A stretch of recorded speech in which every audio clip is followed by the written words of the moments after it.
Hello and welcome to White Glove Reviews. In this video, we're going to take a look at the latest installment of my $20 EDH deck building challenge. And for this, well, first of all, I'll include a link in the description to the first video for this challenge that explains the whole nature of the challenge and that kind of thing. If you want a really quick overview of it, the way it works is the first rule is, I'll put the rules over there so you can see them. Anyway, the first rule is your deck has to cost $20, and that's pretty simple and straightforward. The second rule is basic lands are free. They don't count towards your cost, and the reason basic lands don't count towards your cost is because, well, to be fair, I didn't want to have to mess with counting my pennies. Well, I'm counting my pennies anyway. I didn't want to have to mess with counting in basic lands. It was just a simple bookkeeping thing for me. Number three, the prices. Number three, the prices come from Scryfall, and that's just what I picked to use. And I picked the lowest price from Scryfall to determine the cost for a card. And when I write down the card, like as a potential deck choice, I'll make note of the cost. Now, for my own sanity, at the point where I write down the card value is set, so I don't have to have a moving target when I'm trying to build my $20 deck. You know, if you've ever followed Magic card prices, you will notice that it's not uncommon for a card price to change over the course of a day, and it would just be it would make you crazy, and by you I mean me. It would make me crazy to have to, you know, my card went from being 17 cents to being 28 cents, or a card went from being 28 cents to being 8 cents, or something like that. So when I make note of the card as a potential choice for my deck, I note the price, and then that way I can tally it based on that. And I will include the prices for the cards, at least the prices that they were when I looked them up, as I go through the deck as well. And the deck I want to talk about today is a green and white deck, and this deck is Mirri Weatherlight Duelist. What I decided to do with this is, first of all, I went through, I built Omnath first, and Omnath's kind of an interesting deck. And after Omnath, I decided I was going to build one of each allied color, and I'm in the process of doing that. And as I started building allied colors, I was like, I'll build the off colors too. So I started on some off color decks. And what I'm going to do is I'll work my way through each deck as I build it. The other thing is, I don't want to talk about a deck cold. Like, I don't want to talk about a deck that I haven't had a chance to play and test and tweak some. So I have been able to play Mirri a little bit. I think I've maybe played under 10 games with it. But I've played a number of games with it, and I've been able to make some tweaks and changes and decide things that I liked and I didn't like about the deck. Now, if you've ever, well, at least for me, every EDH deck I've ever built is in a constant state of evolving, where I'll play the deck and I'll be like, man, I need this card. And then you'll tweak it a little bit, you'll add a card, you'll take a card out, and you'll play it some more, and you'll make some more tweaks. And so this is not the first iteration of the Mirri deck. It's probably the second. It's at least the second iteration. I've made some changes, and I'll include a link in the description for the tappedout.com deck list for the basic, like, alpha version of this deck, and also this current version if you want to check them out. So the deal with Mirri Weatherlight Duelist, what she is she's 3 mana, 1 green, 1 white, 1 colorless. And she's 1 green, 1 white, 1 colorless. She's a cat warrior, which is not really relevant for our purposes. And she has first strike. Now, the really interesting thing, and one of the things that I've tried to take some advantage of, is her 2 abilities. Whenever Mirri Weatherlight Duelist attacks, each opponent can't block with more than 1 creature this combat. And her other one, as long as Mirri Weatherlight Duelist is tapped, no more than 1 creature can attack you each combat. So, again, she gives us a bit of control over our opponent's combat. Now, what I was figuring is with this deck, since she's so inexpensive, is my goal is to cast her on turn 3 and then start doing with this stuff with her on turn 4. Like either attacking or, well, really just attacking. Now, what happens in addition to the whole attacking with Mirri thing is going to depend upon how your opponent's boards are going, how they're developing, what kind of decks they're playing, that kind of thing. And so, with Mirri as our general, that gives us access to green and white cards. And so, first of all, I want to talk about some of the creatures. Now, Acidic Slime it's just a utility creature. It's being able to randomly destroy an artifact, enchantment, or land for 5 mana. It's a little expensive for that ability, but you also get a 2/2 Death Toucher. So it's a solid utility card for EDH. And a lot of times there is a random land or artifact or enchantment that you just need to get rid of. Now, Bandulus Emissary is kind of a weird one. It gives you the ability to destroy a land, and again, I don't have a lot of options for dealing with inconvenient lands. And if you're playing a deck like Mirri, where you're going to be attacking a lot, and that's most likely going to be the way you resolve the game, you don't want to be in a situation where something like Glacial Chasm just stops you completely. You need options. Alright, Brutalizer Exarch.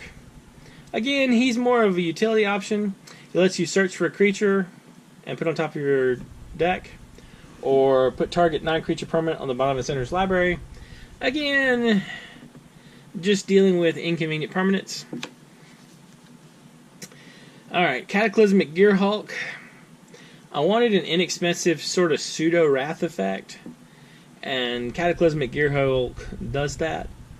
It also lets us keep a few things, which may or may not be perfect, but it's better than not having an option.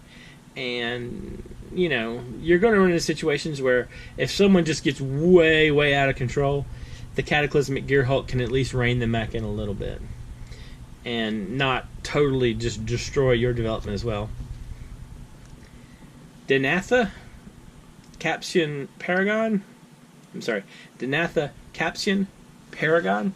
Got to make sure you have your commas in the right place. Alright, she makes... Well, first of all, she's a 3-mana first strike Vigilance Lifelinker, which, that's okay. It's not really super relevant in the realm of EDH, but the aura and its equipment spells you cast cost 1 less. That is actually relevant for us, because we're using a decent amount of enchantments. And my thought was, since I'm going to be attacking with Mirri on the 4th turn, probably never the 3rd turn. Unlikely the 3rd turn, but with the 4th turn you're probably going to swing with Mirri. So I'm thinking that what I want to do is put enchantments on her and go that way. So this will make your enchantments cheaper. Now, the Eidolon of Blossoms, it counts as an enchantment itself, and it gives you the Enchantress effect, where you draw a card whenever you cast whenever another enchantment enters the battlefield under your control. So again, this is a little bit of card draw. Since we're using enchantments, this might work well with that. Emeria Shepherd. This gives you a little bit of recursion from your graveyard. I don't know. I kind of feel like I want to cut this. I just haven't yet. I'm on the fence about this one. Farhaven Elf. It gets lands. It's a dude. That's pretty much that. Felidar Guardian. This one survived the last wave of cuts, as did the Emeria Shepherd, and it's still very much on the list. I kind of just want to cut this. I haven't yet. I don't know I haven't found a good replacement for it. Ferdlid, again, just a little bit of mana acceleration. With the Genesis Hydra, this has the potential to get us a decent sized creature, and it'll get us a permanent off the top of our deck. as long, under a certain cost. It's sort of a good utility card. I mean, it's a little bit of sort of subtle card advantage. The Green Warden is our extra big Eternal Witness, because Eternal Witness is way out of our budget range right now. And the Green Warden can help you out with that. And it gets you technically 2 cards back, because it gets 1 back when it dies. Heliod's Pilgrim. And again, this one lets you search for auras. Since we're using a bunch of auras, seems like it's an excellent reason to get 1 for free. Indrik Stomphowler. This one, again, it's just a little bit of artifact and enchantment destruction on a dude. Giselle Goldmane. This is kind of a buff all of your attacking creatures thing. We're doing stuff with creatures, and since when Mirri attacks, only 1 creature can block. Well, only 1 creature from an opponent can block. So you're going to be getting a bunch of stuff through. This doesn't give things trample, but it does make them noticeably larger. And it's also a multiple pump thing. So if you have, for some reason, 10 mana, you can really pump up some creatures. Jadet Ogenen.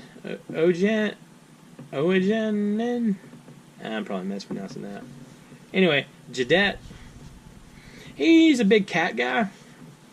I'm kind of on the fence about him.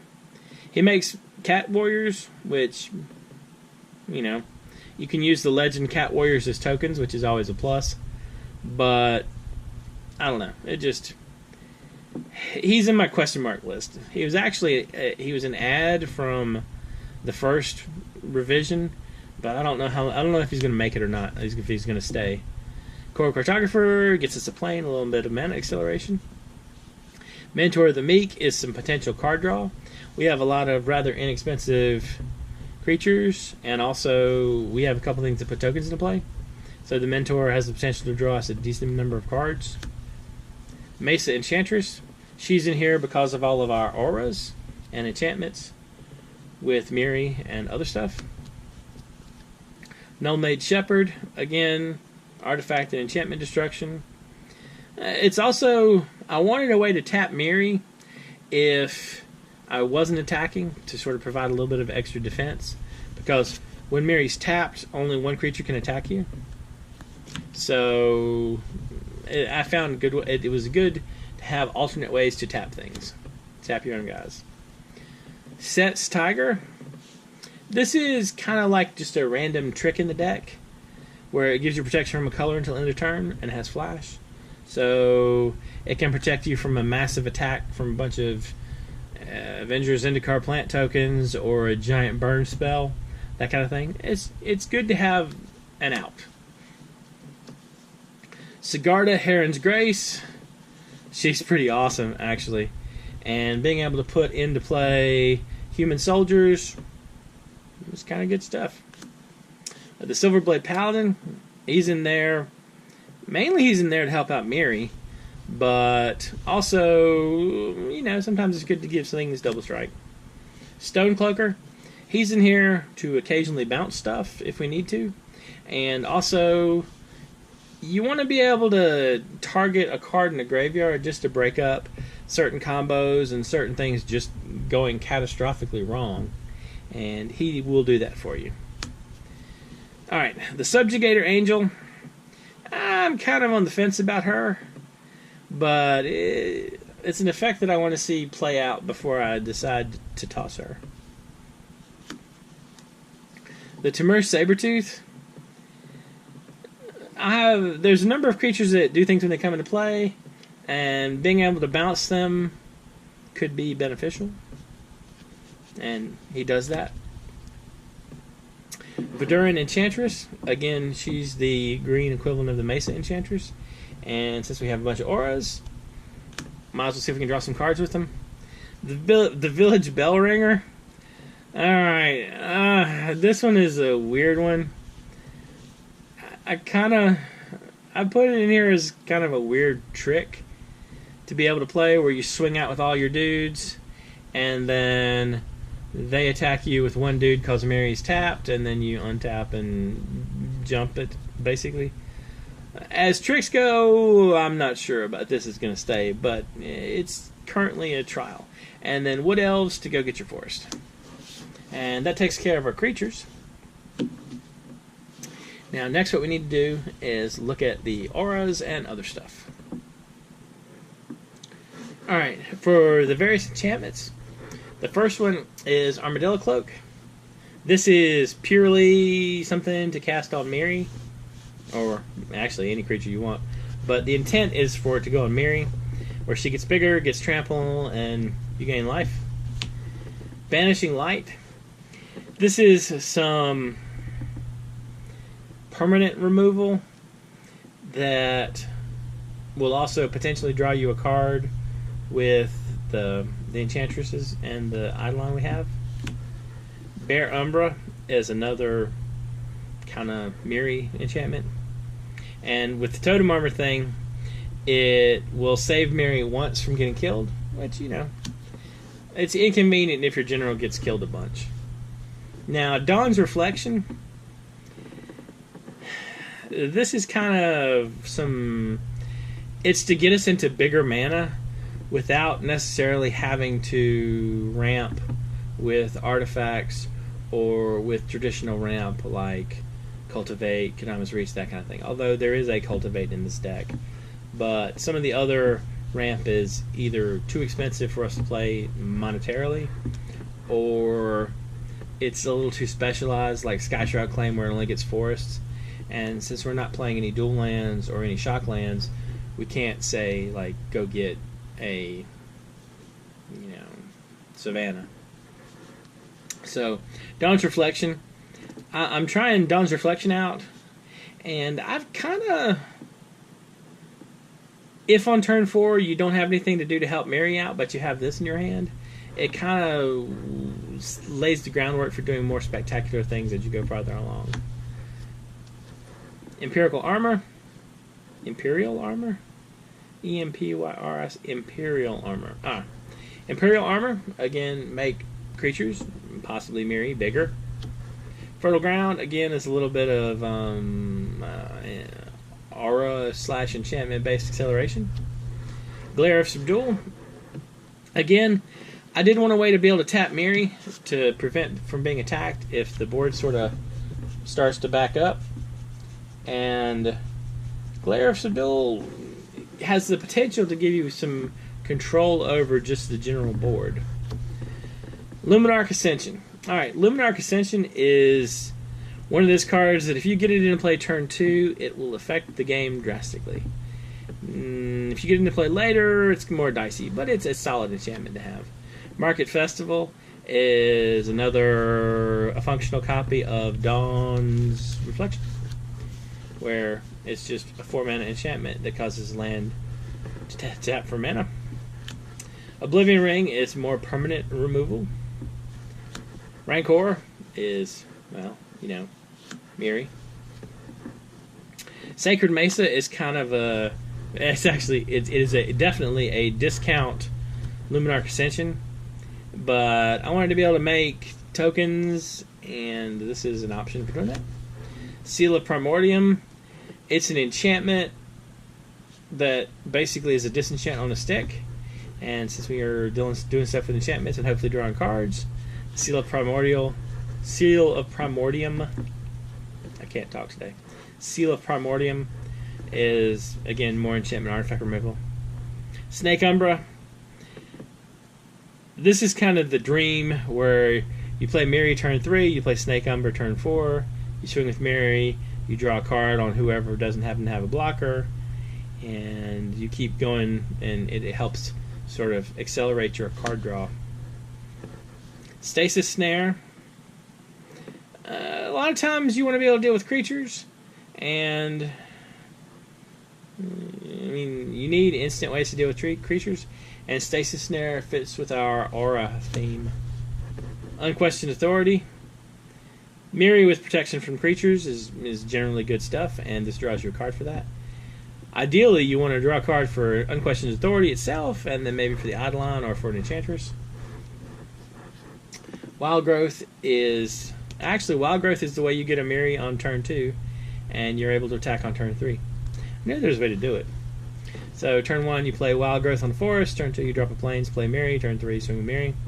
So again, it's kind of a little bit of early Excel. Normally, this kind of thing makes me nervous because it feels like a dead card later on. But with our Enchantresses and Eidolon, it's less of a dead card.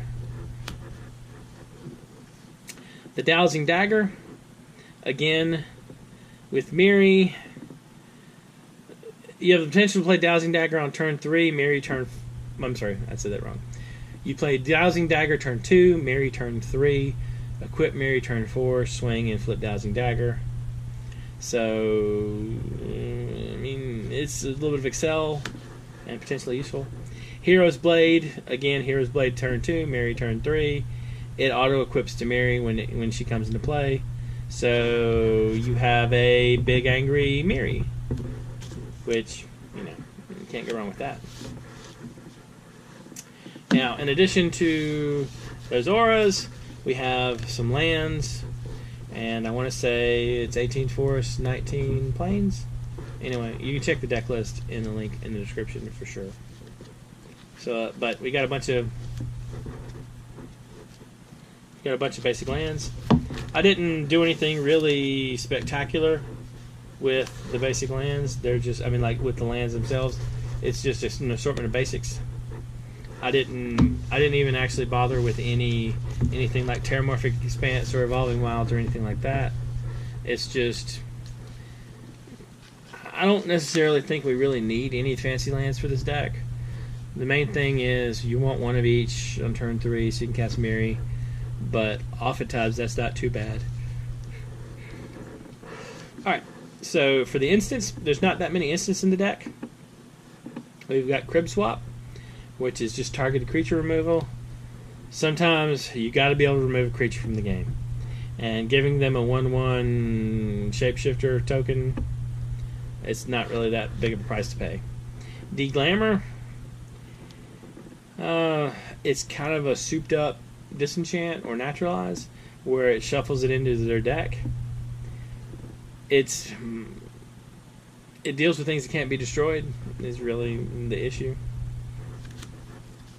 Devouring Light, again, creature removal and discouraging people from attacking you, or hopefully killing things that decide to mess with you. You shouldn't be being attacked by more than one creature, so this should protect you totally from an attack. Seed Spark, since we're playing green and white, I didn't really see any reason why I wouldn't want to destroy an artifact or enchantment and get 2 Saplings. Again, Sleznaya Charm, this is really, it's only here for the exile target creature with power 5 or greater. The other 2 abilities, they are abilities that they're the other 2 modes. I mean, but I only think that the remove the 5 or greater thing is going to be relevant. White Sun Zenith, again, we're going to get to a point where we might have more mana than we realistically need, and sometimes you need to make a bunch of 2/2 cats. And again, Wing Shards, I like the option for the Storm part, where if we get attacked by a bunch of things and the player's been doing a bunch of stuff in a turn, you might be able to take out a couple of attacking creatures, but with Mirri tapped, it'll take out the one thing that's messing with you. Chroma's Vengeance, as a sorcery, it's sometimes you just need to reset, and worst case you can cycle it if it doesn't look like that's going to be necessary. Cultivate, I mean, it's mana ramp. There's not a lot of this, and there's not a huge amount of that in this deck, but every now and then you do want some. Decree of Justice, it's just a kind of a good card to have access to. And again, as our mana gets more and more developed, if you want to go super crazy, you can make a bunch of angels. Otherwise, you can cycle it and get your swarm of soldiers. Harmonize is some card draw. Increasing Devotion. This one has a giant question mark on it, and it feels like it's going to get cut. But I don't know. It's in here for now. I'm looking for something better. 5 1/1s for this particular deck, it isn't that exciting. Rain of Thorns. It's a little expensive, but sometimes you need to just clean up some random things on the board that are in the way. And being able to destroy an artifact, an enchantment, and a land, you can clean up a lot of stuff. And not requiring all 3, but having the option of up to 3, it's good to have available. And oh, by the way, I think the foil was just dirt cheap. The foil might have been cheaper than the original one. And the last card for this is Route. And again, every now and then you need to reset. I like the option for Route to be an instant if you really need to, because as odd as it may sound, Route can sometimes function like a fog. Like if someone swings out at you with their team and it's going to kill you, if you have the Route mana and you can cast it as an instant, it can conceivably save you and put you in a situation where you can start recovering. So that is an option. Now, the last thing I'm going to do is I'm going to talk about some of the cuts I made from the original version. And the cuts that I made, I think these are all the cuts. Mainly, I cut things because they felt kind of clunky, if that makes sense. They didn't feel like they flowed well with the rest of the deck. Or I touch Mage and Boonweaver Giant at 6 and 7 mana. These are kind of they're almost the same card. I mean they're effectively very similar. And if you have a card, if you're able to play a card like Eldrazi Conscription, where you can turn one of these into an 11/11 or a 12/12 Annihilator 2 creature, then it's a whole lot different than just say going and getting Epic Proportions or going and getting Mythic Proportions. It's not quite as impactful as I wanted it to be. So that's why those two got cut, and they just felt like they were doing counter to what I wanted to do. The Celestial Archon is just so expensive. I mean, I get why the cost is as much as it is, because you get a 4/4 if it fails, but still, it didn't make the cut. Epic Proportions, I don't know. It just, again, it didn't feel like it meshed with the rest of the deck. Now, the Endrick Umbra, I just didn't like it. I didn't care for it in any way. Mythic Proportions, again, got cut for the same reason as Epic Proportions. Fierce Empath, I didn't really have that many creatures to go get with Fierce Empath. That was kind of a user error issue more than anything else. I was like, ooh, I'll go get a 6 cost or higher creature. And then I was like, well, I can't really go get that many things. Stormfront Riders, this card was just bad for this deck. I didn't have enough things that I desperately wanted to bounce. Moldervine Cloak, I had better enchantments. I like the totem armor things better, so that one got cut. It might come back in because of Dredge at some point, but it's still kind of, I'm not 100% sure. The Plea for Guidance, I like being able to tutor for 2 enchantments. I really did, and this was a hard cut, but it felt like the 6 mana, it was spending a whole turn to go get 2 enchantments, and it just, I didn't necessarily feel like it's doing enough. This is very much of the cards that I cut. Plea for Guidance is very much the one that might be going back in. I cut it for the feel of the rest of the deck. And the Totem Guide Heart Best, you know, Heliod's Pilgrim is just better. And at 5 mana, I kind of want to be doing other things on turn 5 than this. So, that is Mirri Weatherlight Duelist, the $20 budget EDH version. If you have any questions or if you have any suggestions, please let me know in the comments. If you have an idea for a $20 deck I should give a shot, also let me know in the comments. I have more coming. I have Grenzo and Daxos of Meletus and Lazev, probably. I'm mispronouncing it. The Dimir guy, the blue-black Dimir guy, and also Gliss of the Trader and Niv Mizzet and Brian Stoutarm for my first 3 off-color guys. So more of these are coming. If you have any suggestions or advice for this deck or any of those others that you think might be cool, let me know.